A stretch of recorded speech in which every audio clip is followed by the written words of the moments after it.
잠시 광고의 말씀 드리겠습니다. 코로나 바이러스 감염증에 따른 예배 변경 사항 안내입니다. 전체 좌석 10%에 한정된 인원으로 1, 2교구, 3, 4교구가 교차로 지금 예배를 참여하고 있습니다.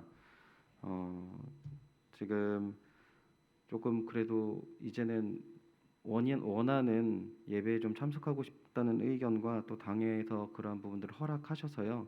다음 주에는 신청하실 때 본인이 원하시는 그 예배 1부나 혹은 2부 예배를 신청해 주시면 되겠습니다. 어려운 가운데서도 늘 서로 배려해 주시는 성도님들께 감사드립니다. 수요 예배는 일부 주일 예배와 동일하게 현장 부분 참석 예배로 진행하도록 하겠습니다. 금주 금요 기도회는 설 명절 연휴 관계로 가정 기도회로 대체하겠습니다. 온라인 주일학교 겨울 사역이 계속 진행 중에 있습니다.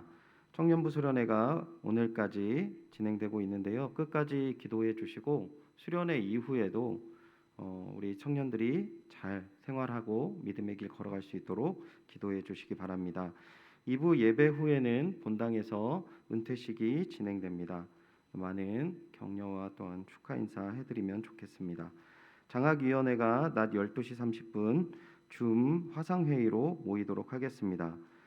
담임 목사 청빙을 위해서 서류 접수 중에 있습니다. 좋은 목사님 모실 수 있도록 기도로 동참해 주시기 바랍니다. 2021년 성경통독 7주차 민수기 18장에서 신명기 4장 이번 주 금요일 날 올리도록 하겠습니다. 이 부분이 읽을 때 가장 많이 낙오하는 부분인데 여러분 영상 참고하시고 끝까지 같이 함께 성경 통독하시기 바랍니다. 설 명절 가정 예배 순서지 본당 입구에 준비되어 있습니다. 예배에 참여하지 못하는 성도들을 위해서 가정당 순서지 5매를 발송했습니다. 혹시 필요하신 분 연락 주시면 또한 교회에서 받아가실 수 있습니다. 정교인 천독 성경 읽기 마라톤 606번 김길자 권사님, 607번 손옥분 권사님 해주셨습니다. 감사합니다. 이상입니다. 다 같이 자리에서 일어나셔서 송영에 맞춰 묵도하심으로 주일 예배를 하나님께 드리시겠습니다.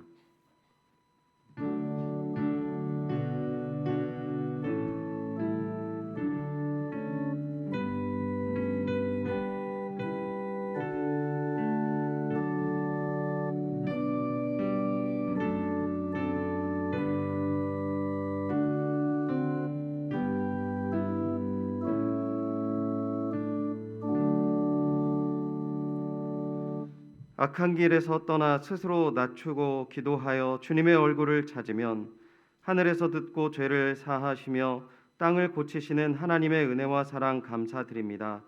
주님의 날을 허락하셔서 진리의 말씀을 저희에게 허락하심 감사드립니다. 주님 말씀 가운데 저희를 돌아보게 하시고 오직 주님과 함께 동행하는 저희들의 삶 되게 하여 주시옵소서. 온전한 믿음의 길 가게 하여 주옵소서. 주님의 보호하심과 회복을 경험하는 연희교회 되게 하여 주시옵소서. 온전한 생명의 길 열어주실 주님께 감사드리며 이 모든 말씀 예수님의 이름으로 기원하옵나이다. 아멘. 사도신경으로 신앙 고백하겠습니다. 전능하사 천지를 만드신 하나님 아버지를 내가 믿사오며 그 외아들 우리 주 예수 그리스도를 믿사오니 이는 성령으로 잉태하사 동정녀 마리아에게 나시고 본디오 빌라도에게 고난을 받으사 십자가에 못 박혀 죽으시고 장사한 지 사흘 만에 죽은 자 가운데서 다시 살아나시며 하늘에 오르사 전능하신 하나님 우편에 앉아 계시다가 저리로서 산자와 죽은 자를 심판하러 오시리라. 성령을 믿사오며 거룩한 공회와 성도가 서로 교통하는 것과 죄를 사하여 주시는 것과 몸이 다시 사는 것과 영원히 사는 것을 믿사옵나이다. 아멘. 자리에 앉아주시기 바랍니다. 찬송가 80장 천지에 있는 이름 중 다 함께 찬양 드리시겠습니다.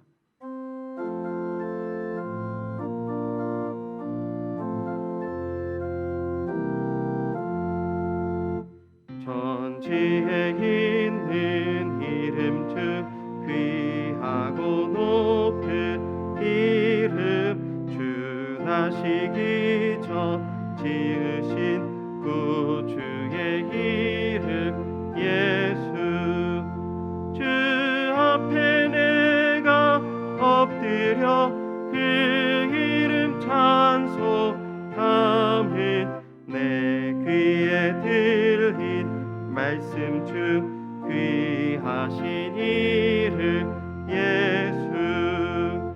주 십자가에 달릴 때 명패에 쓰인 대로 저 유대인의 왕이요 곧 우리 왕이시라. 주 앞에 내가 엎드려 그 이름 찬송함은 내 귀에 들린 말씀 중 귀하신 이름 예수. 지금도 살아 계셔서 언제나 시든이 나 같은 죄인 부르사 참 소망 주시도다. 주 앞에 내가 엎드려 그 이름 찬송함은 내 귀에 들린 말씀 중 귀하신 이름 예수. 주 예수께서 영원히 어제나 오늘이나 그 이름으로 우리의 참 복을 내리신다. 주 앞에 내가 엎드려 그 이름 찬송함은 내 귀에 들린 말씀 중 귀하신 이름 예수.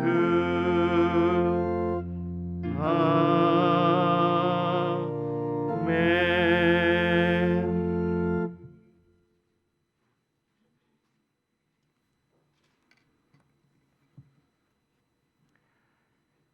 지금도 살아계셔서 늘 우리와 함께 하시는 하나님 아버지, 죄 가운데 있던 우리를 택하시사 하나님의 거룩한 성도로 부르시고 오늘 이 시간 우리에게 복된 주일을 허락하시사 하나님 앞에 나와 예배하며 찬송케 하심에 감사를 드립니다.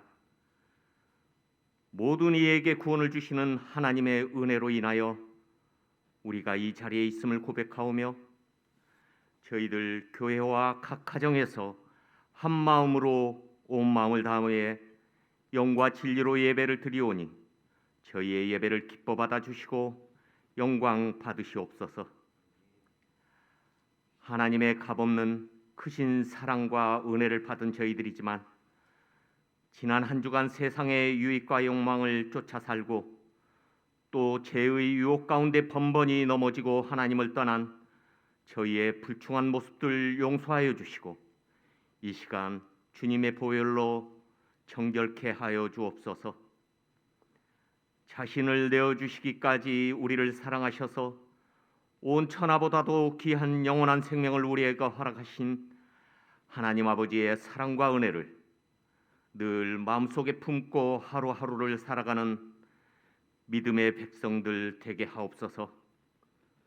올 한 해에도 비록 어려운 시간을 보내야 하는 낭망할 상황이지만 주님이 세상 끝날까지 우리와 함께 하시겠다는 약속의 말씀을 붙잡고 지렛대 삼아 끝까지 인내함으로 오직 믿음으로 걸어가는 연희의 성도들 되게 하옵소서.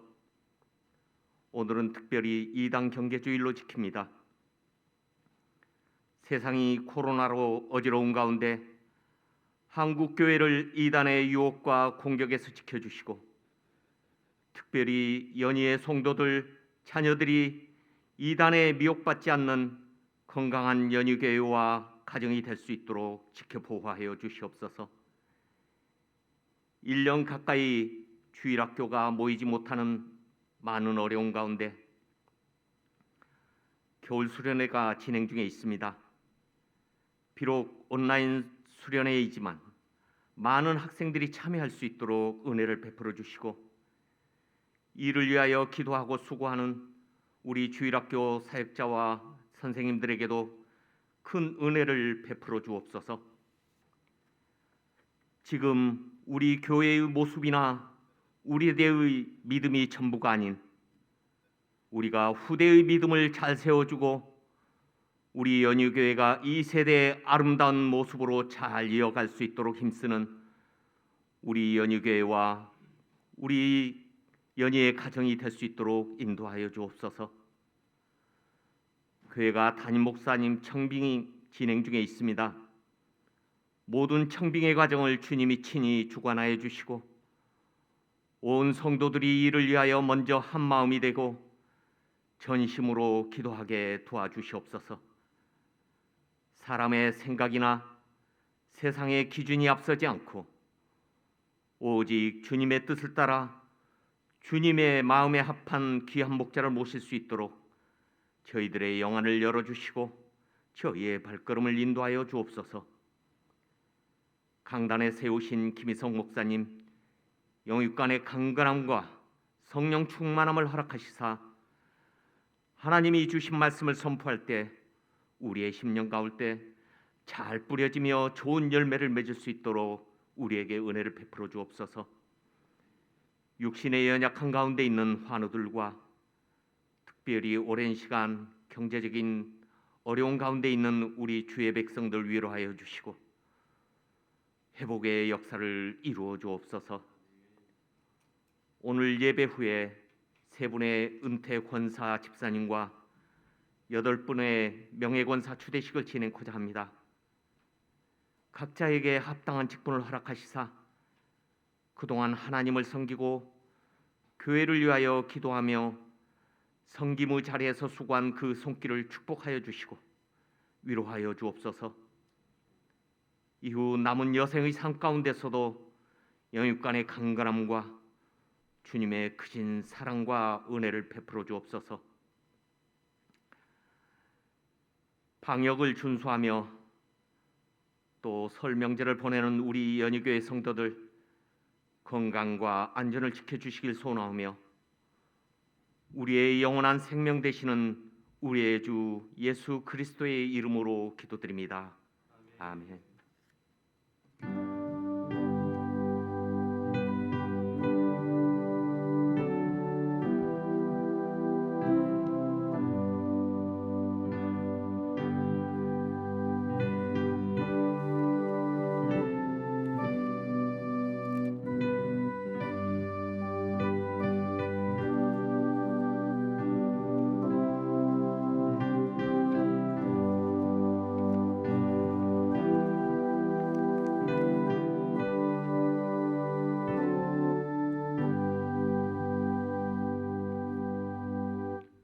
오늘 우리에게 주시는 은혜의 말씀입니다. 다 함께 겸허한 마음으로 하나님의 말씀을 갖겠습니다.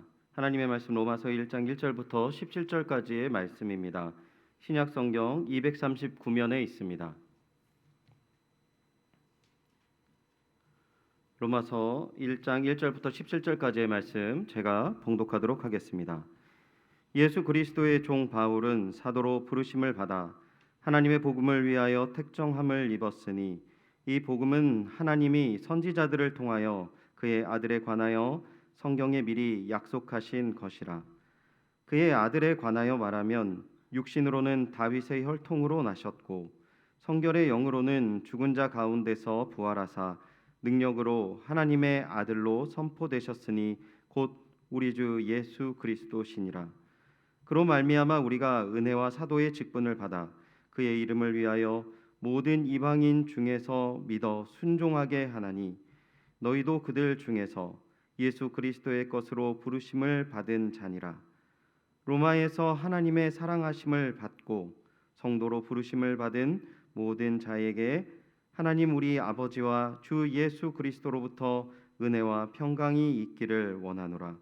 먼저 내가 예수 그리스도로 말미암아 너희 모든 사람에 관하여 내 하나님께 감사함은 너희 믿음이 온 세상에 전파됨이로다. 내가 그의 아들의 복음 안에서 내 심령으로 섬기는 하나님이 나의 증인이 되시거니와 항상 내 기도에 쉬지 않고 너희를 말하며 어떻게 하든지 이제 하나님 뜻 안에서 너희에게로 나아갈 좋은 길 얻기를 구하노라. 내가 너희 보기를 간절히 원하는 것은 어떤 신령한 은사를 너희에게 나누어 주어 너희를 견고하게 하려 함이니 이는 곧 내가 너희 가운데서 너희와 나의 믿음으로 말미암아 피차 안위함을 얻으려 함이라. 형제들아, 내가 여러 번 너희에게 가고자 한 것을 너희가 모르기를 원하지 아니하노니 이는 너희 중에서도 다른 이방인 중에서와 같이 열매를 맺게 하려 함이로되 지금까지 길이 막혔도다. 헬라인이나 야만인이나 지혜 있는 자나 어리석은 자에게 다 내가 빚진 자라. 그러므로 나는 할 수 있는 대로 로마에 있는 너희에게도 복음 전하기를 원하노라. 내가 복음을 부끄러워하지 아니하노니 이 복음은 모든 믿는 자에게 구원을 주시는 하나님의 능력이 됨이라.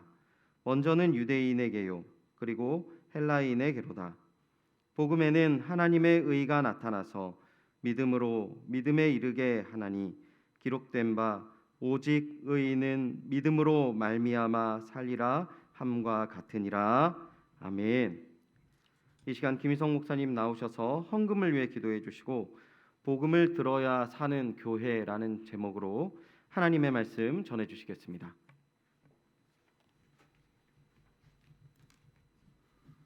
기도하겠습니다. 살아계시고 은혜가 풍성하신 주님, 오늘도 저희들로 하여금 하나님께 예배드리게 하심을 감사합니다. 주님께 드리는 저희의 예물을 흠양하여 주시고 주님의 나라를 위해서 복되게 사용되도록 인도하여 주시옵소서. 혹시라도 손이 비어 드리지 못한 손길 있다면 하나님 긍휼히 여겨 주시고 필요한 것들을 주님의 성실하심과 풍성하심을 따라 채우시고 공급하여 주시옵소서. 영육간에 연약하신 성도들 주님 기억하시고 주의 능력의 오른손으로 붙잡으셔서 치료하시며 회복해 하시는 은혜를 내려 주시옵소서. 오늘도 하나님의 말씀 앞에 저희가 섭니다. 전하는 자나 듣는 자나 하나님을 경외하는 마음으로 주의 말씀 사모하며 경청하고 실천하게 하여 주시옵소서. 예수님 이름으로 감사하며 기도드리옵나이다. 아멘. 우리 옆에 계신 분들 또 화면으로 보시는 분들은 또 옆에 계신 가족분들과 함께 이렇게 인사 나누도록 하겠습니다. 하나님이 당신을 사랑하십니다. 인사하겠습니다. 오늘 우리는 로마서 1장의 말씀을 읽었습니다. 광고 시간에 들으신 것처럼 오늘 우리는 2단 경계 주일로 또 지키는 그런 주일이기도 합니다. 그래서 여러 가지를 고려해서 로마서 1장의 말씀을 읽었고요. 앞으로 6번 정도의 시간을 통해서 로마서 1장부터 8장까지의 내용을 로마서의 주요한 진리의 말씀을 함께 정리해가는 시간을 가져보려고 합니다. 이 로마서는 우리가 잘 알고 있는 것처럼 로마에 있는 성도들에게 사도 바울이 보낸 편지입니다.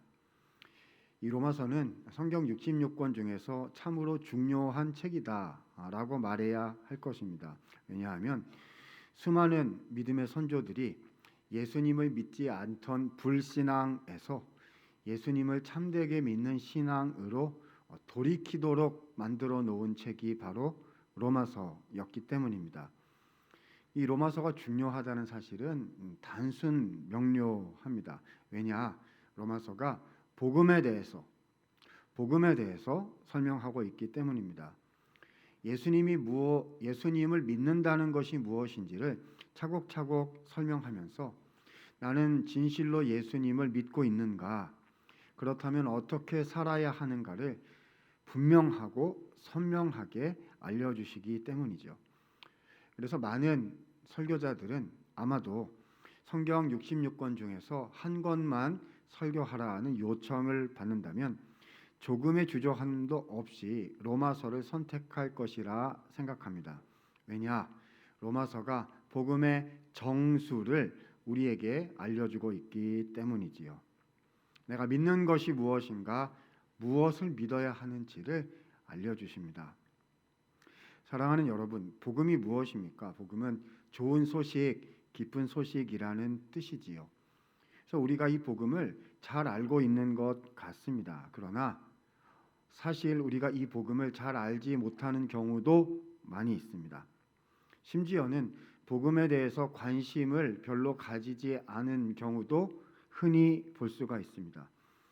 복음이란 교회에 처음 나온 사람들, 예수님 처음 믿을 때 그때 듣는 사형리 그런 데 나오는 기초 중의 기초, 그러니까 입문 과정이라고 생각을 해서 실제로 신앙을 시작한 분들은 이 복음에 대해서 자세히 배우거나 관심을 갖는 일이 있어야 하는데 그렇지 못한 경우들이 있다는 거지요.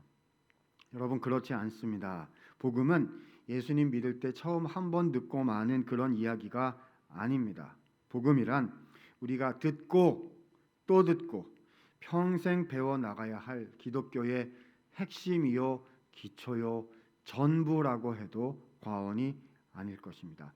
그래서 오늘 우리는 복음이란 과연 무엇인가를 이 로마서를 통해서 앞으로 6번 정도의 시간을 통해 차근차근 살펴가려고 하는 것입니다. 그래서 오늘 우리는 로마서 1장 1절부터 17절의 말씀을 읽었습니다. 이 부분은 로마서 전체를 열어주는 첫 관문이요, 로마서의 서론이다라고 말할 수 있습니다. 바로 이 1장 앞부분에서 사도 바울 선생께서는 예수님의 복음에 관한 내용을 요약해서 우리에게 설명해 주십니다. 간단히 우리가 오늘 살펴보려고, 본문 중심으로 살펴보려고 하는데요, 세 가지로 말씀드릴 수 있겠습니다. 첫 번째입니다. 첫 번째는 복음의 핵심, 복음의 주인공은 예수님이시다. 예수님이 복음의 주인공이시다라는 사실을 말씀합니다. 자, 로마서 1장 1절 말씀 보면은요, 바울 선생께서 로마에 있는 성도들에게, 로마 교회에 보낸 편지, 로마에 있는 성도들에게 보낸 편지 아닙니까? 그러니까 그분들에게 인사를 하는 장면이 나옵니다. 자, 1절입니다. 예수 그리스도의 종 바울은 사도로 부르심을 받아, 보십시오, 하나님의 복음을 위하여 택정함을 입었나니. 자, 바울은 처음부터요, 자기 소개를 이렇게 막 하고 있는 게 아니고요, 복음에 대한 이야기를 하기 시작합니다. 나는 복음을 위하여 부르심을 받았다. 그러니까 처음부터 아주 정직하게 직진을 하는 거지요. 복음 얘기를 하고 싶습니다라고 지금 초두부터 복음을 꺼내고 있습니다. 자, 그러면 그 복음이 뭘까요? 2절부터 계속해서 선명하게 얘기를 합니다. 이 복음은 하나님이 선지자들을 통하여 그의 아들에게 관하여 약속하신 것이다. 그의 아들은 누굽니까? 예수님을 가리키는 거지요. 복음이란 예수님에 대한 것입니다. 그래서 3절 4절에 이 예수님 이야기를 계속합니다. 3절입니다. 그의 아들, 예수님이죠. 예수님께 관해서 말하자면 육신으로는 다윗의 혈통에서 나셨고, 4절입니다. 성결의 영으로 보자면 부활하셔서 하나님의 아들로 선포되셨으니 이는 곧 우리 주 예수 그리스도시니라. 다윗의 후손이시면서 동시에 하나님의 아들이신 예수님, 복음이란 그 예수님에 대한 것이다라는 사실을 분명하게 선포하면서 시작하는 것입니다. 복음은 예수님에 관한 것이며 그 다른 어떤 것에 대한 것이 아닙니다. 사랑하는 성도 여러분, 우리가 교회 생활을 하면서요, 이 복음에 대해서 올바르지 못한 이해를 가지게 될 때가 있을 수 있습니다. 바로 복음이 예수님에 대한 것이 아니라 예수님 말고 다른 어떤 것에 대한 것이라고 나도 모르게 오해하게 될 수 있기 때문입니다. 우리 연희교회 성도님들께서는 복음에 대해서 많이 들으시고 아셔서 바른 이해를 가지고들 계실 것이라 여겨집니다마는, 저는 설교자의 책무로서 준비한 대로 말씀이 말씀하시는 대로 진행을 해가도록 하겠습니다. 오늘날을 살아가는 우리 기독교인들은요, 예수님에 대해서 관심을 가져야 하는데 자칫 예수님보다는 나 자신의 삶에 관해서 훨씬 더 많은 관심을 기울일 때가 있습니다.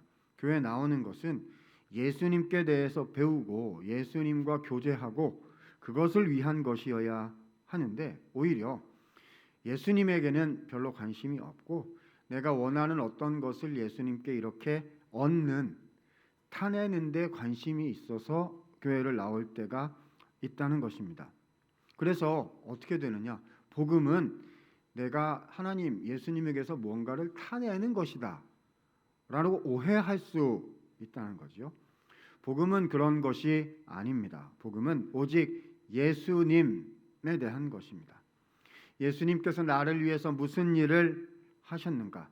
예수님은 어떤 분이신가?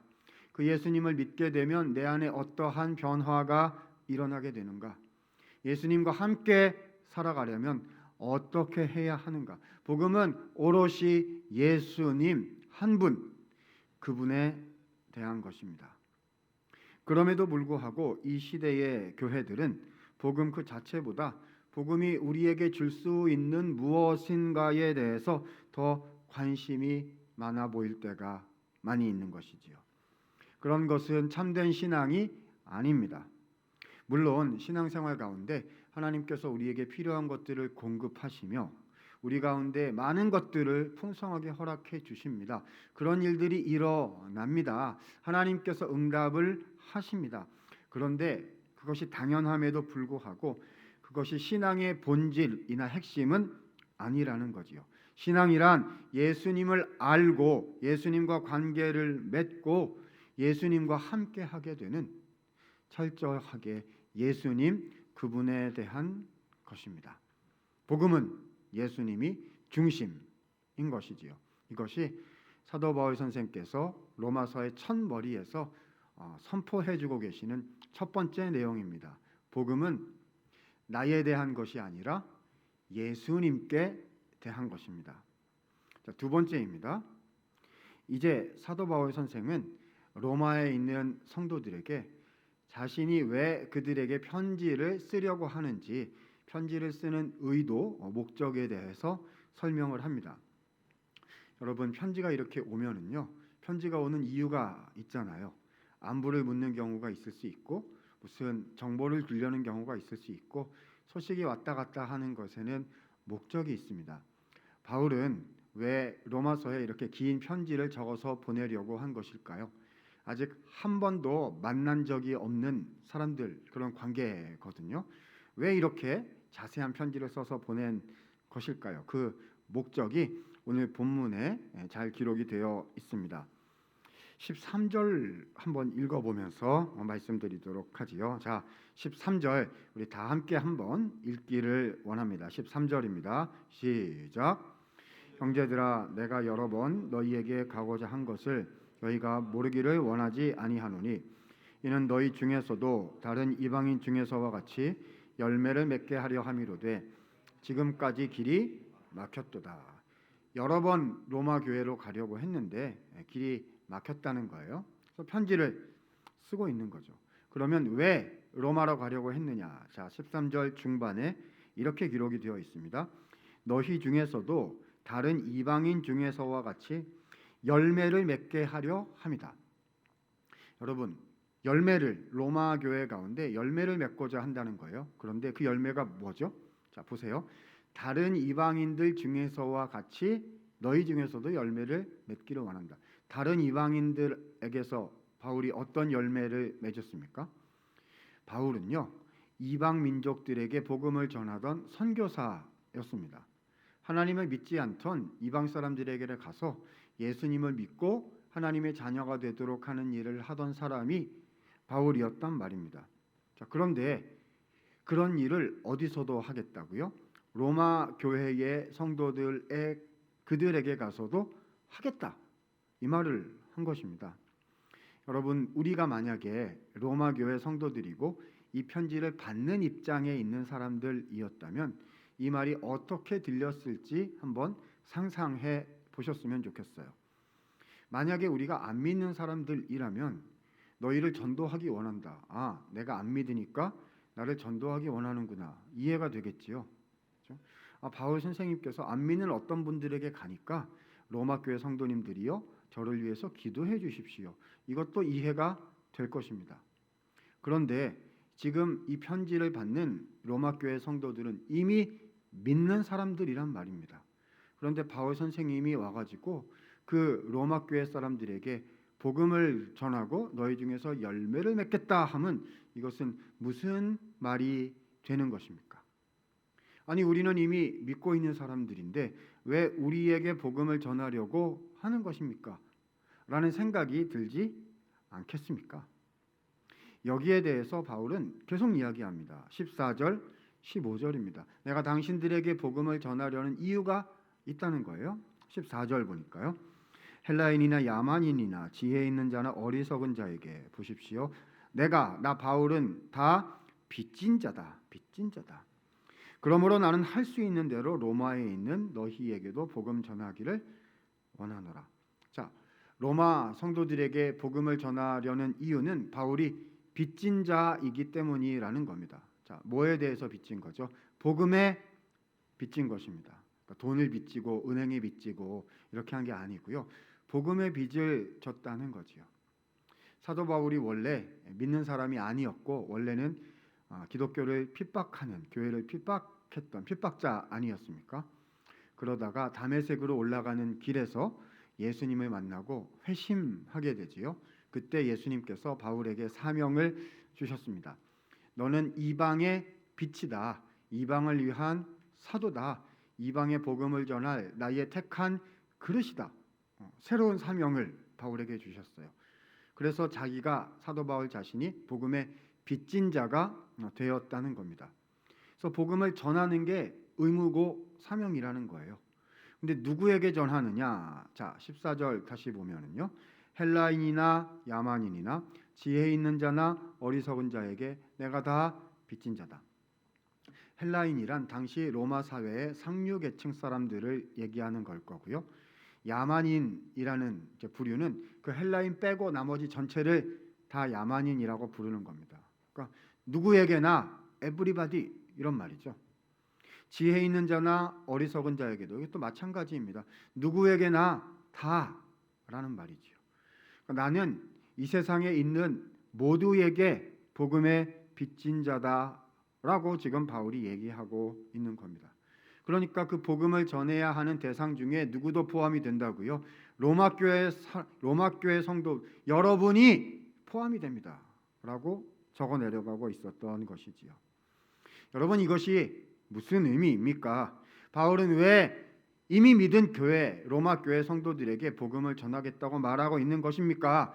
이것이 로마서의 수신자였던 로마 교회 성도들이 편지를 열자마자 생각해야 했던 내용이라는 것입니다. 우리가 복음을 들어야 하는 대상이군요. 우리가 복음을 들어야 하는 바로 그 사람들이군요. 라는 것을 바울이 말씀하는 것이지요. 그렇습니다. 복음은 누구나 다시 항상 들어야 하는 것입니다. 복음은 한 번 듣고 끝내는 그런 것이 아니지요. 복음은 누구에게나 필요한 것입니다. 다시 말해서 복음은 믿지 아니하는 자에게 필요한 것과 동일하게 똑같이 이미 믿은 사람들에게도 복음이 필요하다는 것이죠. 항상 들려져야 하고 다시 또 들려져야 하고 더 깊이 들려져야 하고 더 견고해져야 하는 것이 우리 안에 있는 복음인 것입니다. 사랑하는 성도 여러분, 혹시 로마 교회 사람들이 생각했을 법한 그들이 받아야 했던 그 질문, 거기에 대한 그 상태가 우리에게도 동일하게 있는 것은 아닌지요? 아니, 나는 이미 교회에 출석을 하고 수년째 교회에 다니고 있는데 내가 복음을 또 들어야 하는가? 내가 복음을 전해 보기도 했고 복음에 대해서 익숙한데 내가 복음을 또 들어야 되는가? 라고 생각하고 계신 것은 아닌지요? 나는 복음에 대해서 이미 깊이 배울 기회가 있었다라는 것을 핑계로 복음을 듣고 갈망하고 사모하고 절절히 바라는 그 복음에 대한 마음을 잃어버리신 것은 아니신지요. 단언컨대 복음은 바로 그런 분들을 위한 책입니다. 로마서가 그렇죠? 그런 복음을 우리에게 알려주는 책인 것이지요. 다시 말해 복음은 항상 들려져야 하고 누구에게나 다시 들려져야 하는 것입니다. 복음은 믿지 아니하는 자들을 위한 것일 뿐 아니라 동시에 이미 믿는 분들을 위한 책, 그런 내용, 그 복음인 것이지요. 그러므로 우리는 복음을 더 깊이 알아가야 합니다. 더 정직하게 말하자면요, 이 복음을 날마다 듣지 않고서는 교회는, 성도는 살아낼 수가 없다는 것입니다. 왜냐? 복음은 예수님에 대한 것이어서 그 복음에 대해서 듣고 그 복음의 경고히 더 깊이 내려 뿌리를 내리지 않으면 예수님에게서 멀어질 수밖에 없기 때문입니다. 우리 현대 기독교가 가지고 있는 가장 큰 문제 중에 하나는 이 복음에 대한 사모함을 어쩌면 잃어버렸다는 점일 것입니다. 그러니까 복음을요, 복음과 비슷한 근데 복음이 아닌 것으로 바꿔버렸다는 거죠. 예수님을 따라 자기를 부인하는 기독교의 삶을 예수 덕분에 부귀영화를 누리는 것으로 바꾼 것은 아닐까요? 죄를 지적하고 죄를 회개하는 삶을 상처를 치유하고 인격을 함양하는 사람의 종교로 바꾼 것은 아닐까요? 성경을 가르치고 말씀을 배우는 진리의 기쁨으로 충만한 신앙을 일주일에 한 번 교회에 와서 예배에 참여해 주는 종교의 행위로, 의식으로 바꾸어 놓은 것은 아닐까요? 그렇다면 초점이 예수님에게서 다른 뭔가로 바뀐 거지요. 복음이 중요한 것입니다. 우리는 그러므로 복음을 들어야 하는 것이지요. 다시 복음을 날마다 들어야 하는 것입니다. 우리 안에 이러한 사모함이 있게 되었으면 좋겠습니다. 예수 그리스도의 복음을 다시 듣고 싶습니다라는, 내가 바로 그 복음을 날마다 들어야 하는 존재입니다라는 참된 고백이 우리 가운데 일어날 수 있게 되기를 바랍니다. 두 번째예요. 왜 편지를 쓰는 거지요? 로마 교회가 복음을 들어야 했던 바로 그 사람들이었기 때문에 복음을 전하겠다. 이것이 로마 교회에 편지를 쓰고 있는 사도 바울의 이유, 편지를 쓰는 이유에 대한 설명이었습니다. 자, 세 번째입니다. 세 번째 내용은 16절, 17절에 나오고 있는데요.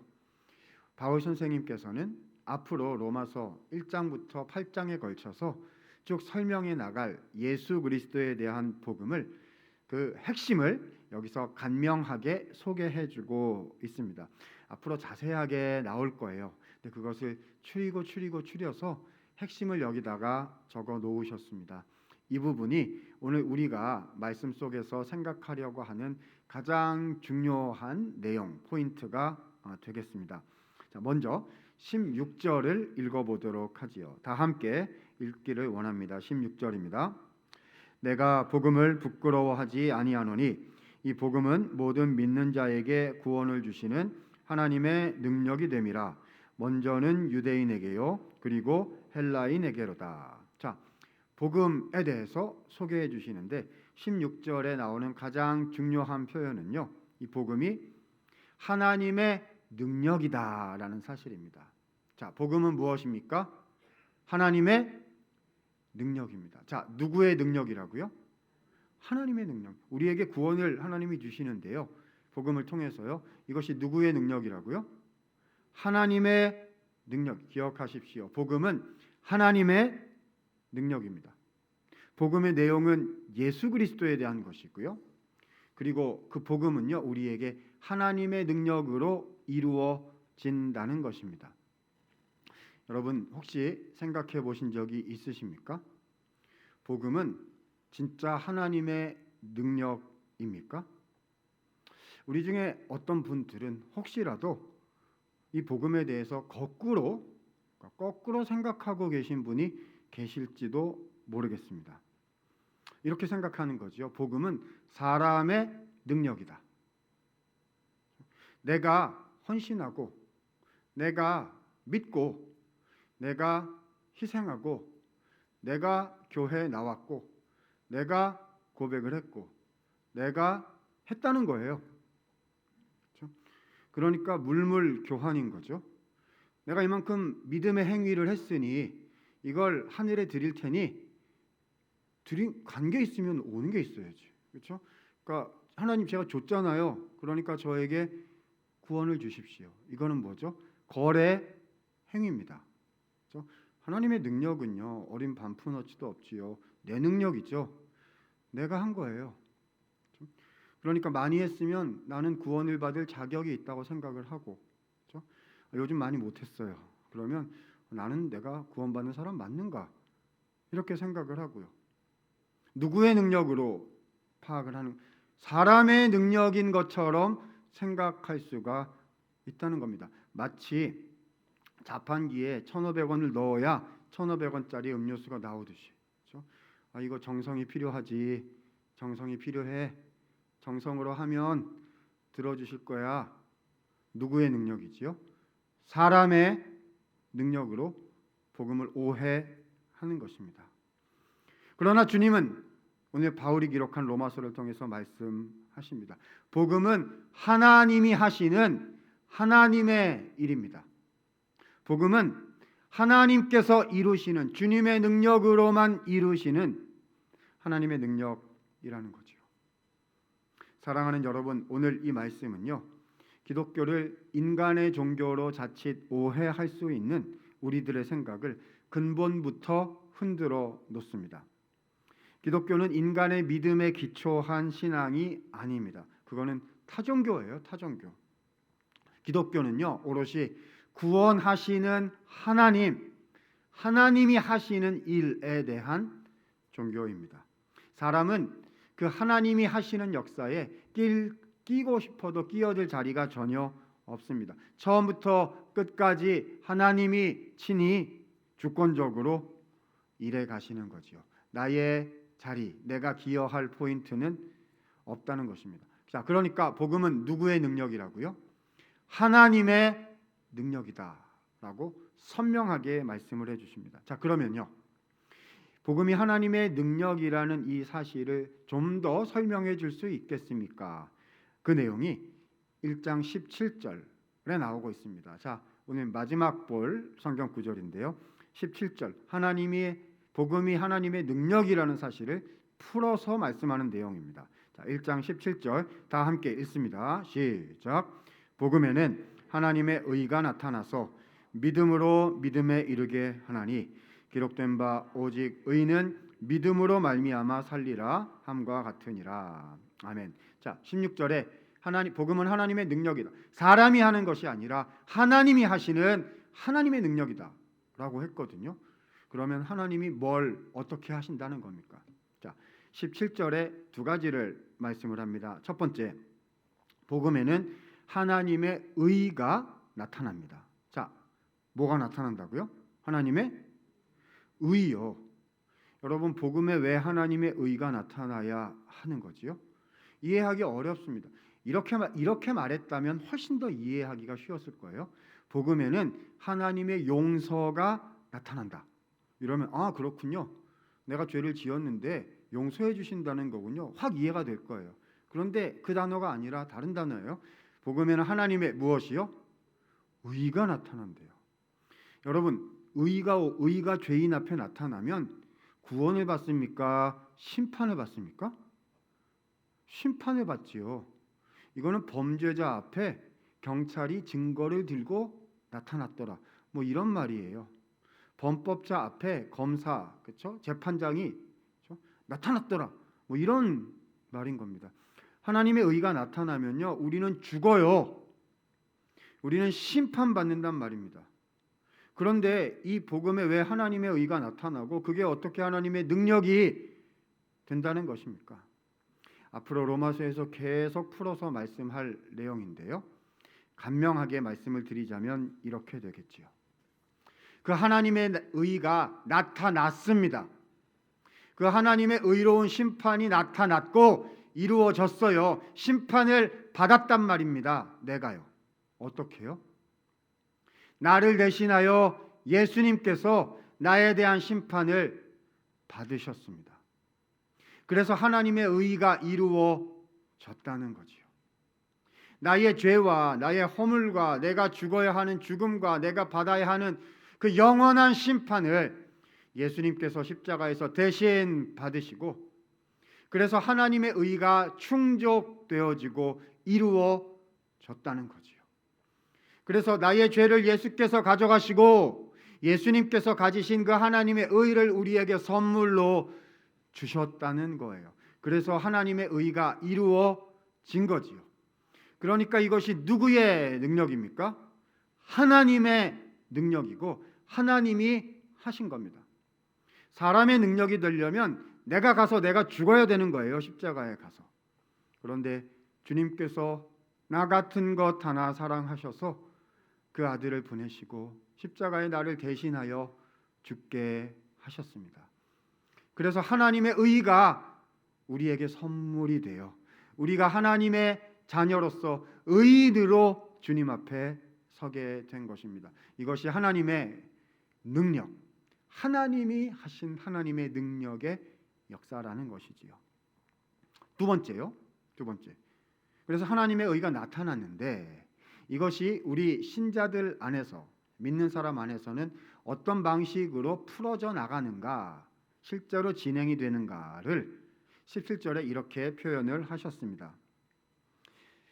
자, 믿음에서 믿음에 이르게 된다. 믿음으로 믿음에 이르게 된다라고 표현을 했습니다. 자, 이 구절에 대해서는 성경을 연구한 분들이 다양한 의견을 내놓았기 때문에 여러 가지를 이야기해야 합니다만은 저는 오늘 그 중에서 가장 잘 설명이 된다고 여겨지는 이 버전으로 말씀을 드리겠습니다. 믿음에서 시작을 해서 믿음으로 마치게 된다는 것입니다. 그렇죠? 하나님의 능력이다라는 걸 설명하고 있는 거예요. 하나님의 능력이 우리에게 나타났기 때문에 우리가 믿게 되어서 믿음으로 출발하게 되었고, 그리고 우리가 믿음으로 마치게 될 것이다. 그것이 하나님의 능력이다. 이 말인 거지요. 여러분, 믿음으로 출발을 하셨던 예수님을 처음 믿게 되었던 그 순간을 생각해 보시면 좋겠습니다. 죄인들은요, 복음을 들으려고 하지를 않습니다. 하나님이 살아계신 것 믿고자 하지를 않습니다. 내가 죄인인 것을 인정하고 싶지 않아 합니다. 뿐만 아니라 예수님 이야기를 해 주어도요, 그 예수님이 믿어지지가 않는 거예요. 그분이 진짜 나를 위해서 남 얘기로 들리고요, 부담스럽고요, 내가 그 정도 죄인은 아닌데라는 생각이 들고요, 예수 없이도 살아갈 수 있을 것 같고요, 그래서 믿지를 않는 거지요. 그런데 하나님께서 은혜를 주셨어요. 하나님께서 우리에게 다가오셔서 우리를 흔드시고 우리를 깨우셔서 믿음을 주신 겁니다. 믿어지게 된 거지요. 하나님께서 만물을 지으신 분이시며 나를 사랑하신 아버지이시며 예수님께서 죽으신 것이 다른 사람을 위한 것이 아니라 진실로 나를 대신하여 내 자리에서 죽으신 것이어서 내 죄가 진실로 용서함 받았고 내가 정말로 하나님의 자녀가 되었다는 것이 믿어지게 된 것이지요. 이것이 하나님의 능력인 것입니다. 그런데 그건 출발이었어요. 계속 믿음 신앙생활을 해야지요. 그 과정 가운데서도 완성될 때까지, 성장하고 성숙하여 믿음의 경주를 완주할 때까지 하나님께서 친히 그 능력으로 지키시고 보호하시며 계속 은혜를 주셔서 우리의 실력으로는, 능력으로는 갈 수 없는 그 길을 가게 하셔서 믿음으로 완성케 하신다는 것입니다. 그러니까 이 복음은요, 하나님의 능력이라는 거지요. 십자가를 통해서 주신 하나님의 은혜요, 그것을 우리가 믿게 된 것도, 시작하는 것도 하나님의 능력이고 유지하고 마치는 것도 하나님의 능력으로 되는 것이고, 그러니까 복음은 사람의 능력으로 되는 일이 아니라 하나님의 능력으로 되는 일이다라고 주님은 말씀해 주신 것입니다. 사랑하는 성도 여러분, 이것이 복음입니다. 복음은 죄인들에게 나타나신 하나님의 능력이죠. 첫 번째, 하나님의 의가 나타나서 죄인을 의인으로, 예수님의 십자가를 통해서 죄인을 의인으로 바꾸셨습니다. 그리고 그 사실을 믿게 하시고, 그리고 또 믿게 하시고, 깊이 믿게 하셔서 완성시켜 주시는 것입니다. 여러분, 이 로마서 1장의 내용을요, 우리 예배를 함께 드리시는 성도님들에게, 우리 모두에게 한번 적용을 해보았으면 합니다. 우리 모두를요, 세 파트로, 세 가지 종류의 분들로 이렇게 구별해서 말씀을 드려보려고 합니다. 자, 첫 번째요, 우리 중에 아직 예수님을 믿지 않으시는 분들께 말씀드립니다.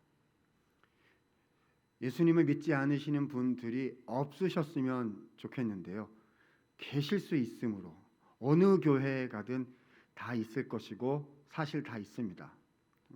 교회에 나오지만 저는 아직 예수님을 믿지 않습니다, 이러실 수도 있고요. 교회 오래 다녀서 익숙하고 심지어는 일을 맡았지만 나는 예수님께 진짜로 돌아선 적이 없습니다, 그냥 교회 다니는 거지요. 그런 분들이 계실 수가 있거든요. 어느 교회든 있을 수 있습니다. 그래서 없으시기를 바라지만 계실 수 있으므로 말씀을 드립니다.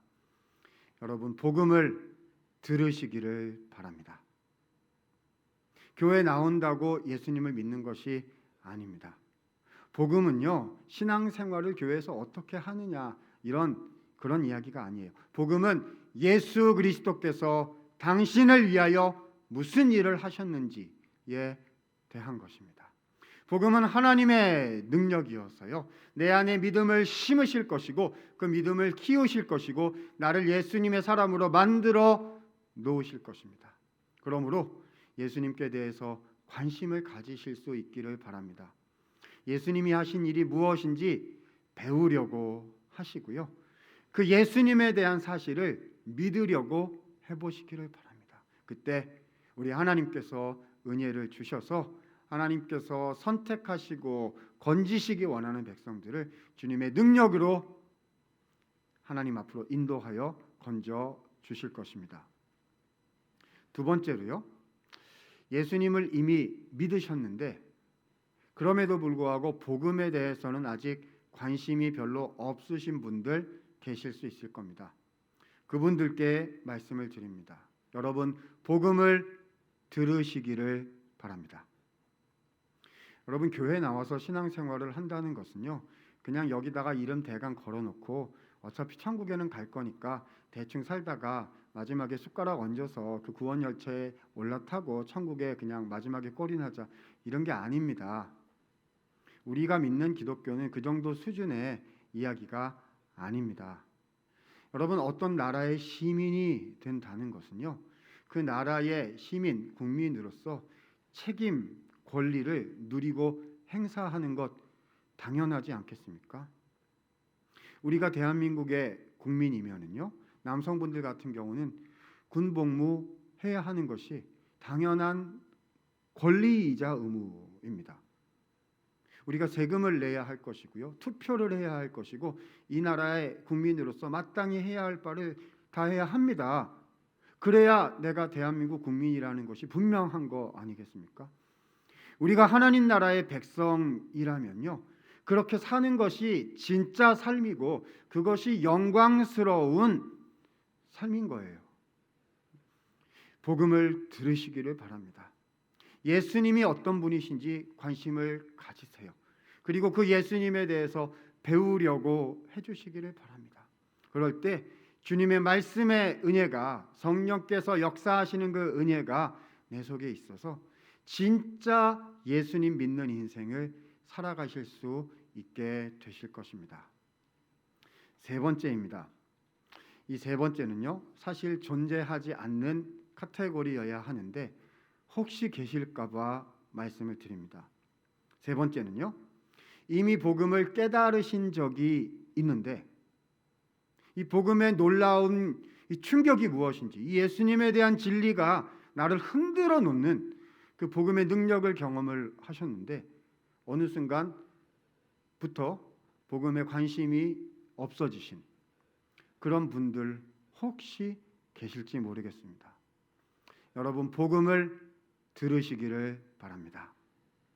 복음은 우리가 다시 들어야 하는 예수 그리스도, 그 하나님의 능력에 대한 것입니다. 복음을 듣지 않고서는 우리는 살아갈 수가 없습니다. 여러분, 정말 신앙이 제대로 내 안에 존재하고 있다면요, 복음을 계속 듣기를 원하는 것이 정상입니다. 그것이 건강한 신앙이지요. 복음을 진짜 갈망하는 사람은 복음을 듣고요, 그리고 그 복음 안에서 살아가고 있기 때문에요, 내 신앙이 좋다라고 스스로의 신앙에 결코 만족하지 않습니다. 내 내면의 죄를 더 깊이 깨닫게 되거든요. 하나님이 나를 사랑하셨다는 사실이 점점 더 깊이 나에게 다가오면서 내가 얼마나 부족하고 자격 없는 사람인 것이 점점 더 보이거든요. 그래서 더 치열한 죄와의 싸움을 하게 되고요, 더 깊은 신앙으로 나아가게 되고요, 이것이 주님의 은혜라고 더 고백하게 되고 하나님의 능력임을 더 고백하게 됩니다.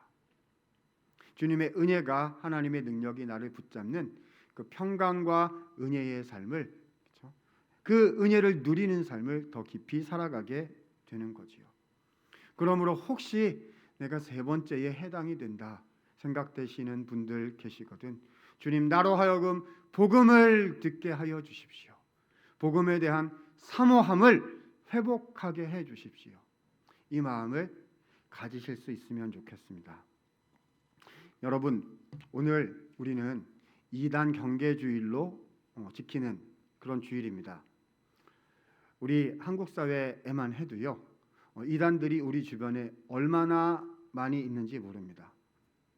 오늘 이 로마서 1장의 복음의 말씀을 비추어 볼 때 우리가 이단을 경계해야 하는 것은 매우 분명합니다. 왜지요? 그들이 전달하고자 하는 것은요, 자, 이단, 끝이 다른 것 아니겠습니까?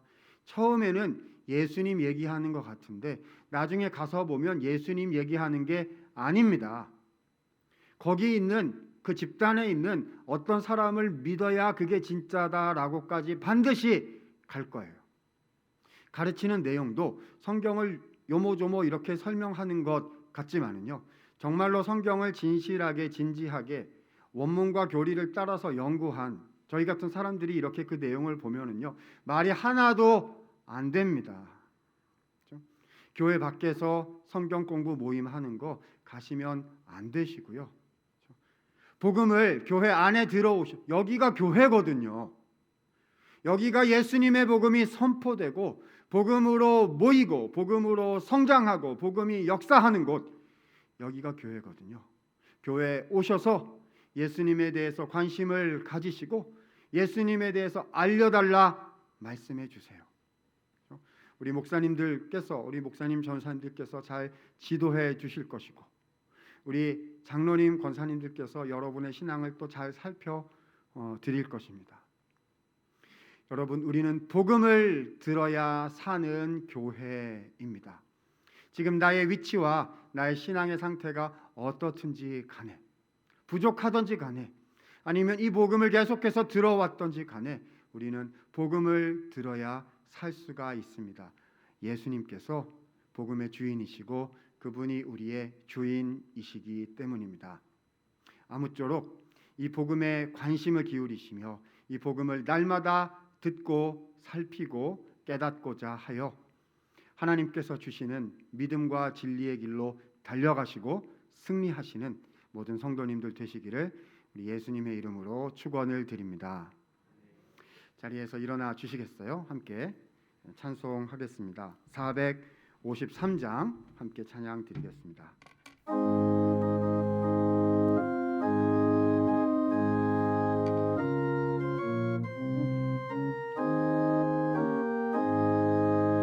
예수도 알기 원하는 그 고난 은혜와 계속해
하나님 말씀 배우니 그 말씀 한절한절이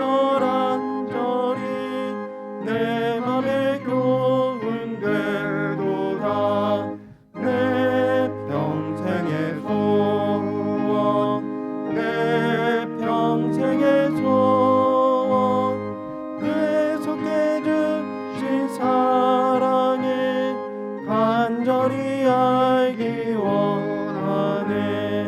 예수가 계신 보좌는 영광에 둘려 있도다. 영광의 왕이 오시니 그 나라 왕성하도다. 내 평생의 소원, 내 평생의 소원, 계속해 주신 사랑을 간절히 알기 원하네.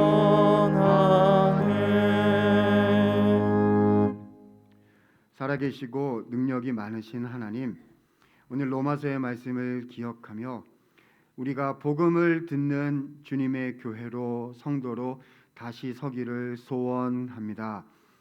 예수님에 대해서 우리 안에 주님께 대한 관심, 이 복음에 대한 사모함이 일어날 수 있도록 주님 우리 가운데 복음의 말씀의 은혜를 하늘로부터 부어 주시기를 원합니다. 혹시라도 우리 가운데 이 예수님에 대한 참된 신앙이 아직 없으신 분들이 계시다면 우리의 마음을 움직여 주시고 흔들어 주시고 깨워 주시어서 예수님께로 나아오고 주님의 복음을 믿을 수 있도록 하나님 역사하여 주시기를 원합니다. 이 복음에 대해서 알고 믿고 있는 또 우리 중에 많은 분들에게 이 복음에 대한 사모함을 회복시켜 주시어서 예수님의 은혜와 소망과 그 십자가의 기쁨이 주님의 역사가 우리 가운데 다시금 풍성히 일어나게 하여 주시옵소서. 그리하여 우리의 교회가 예수 그리스도 중심으로 주님의 복음에 견고히 서서 하나님의 역사를 이루어 나가는 주님의 공동체로 쓰임받게 하여 주시옵소서.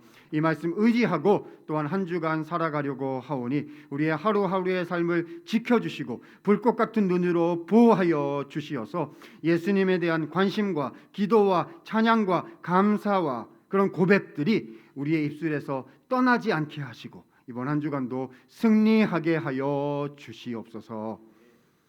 지금은 예수 그리스도의 은혜와 하나님 아버지의 사랑과 성령의 교통 역사하심이 복음을 듣는 교회로 성도로 살아드리기를 소원하고 다짐하는 주의 모든 백성들 머리머리 위에 이제로부터 영원토록 함께 계실지어다. 아멘.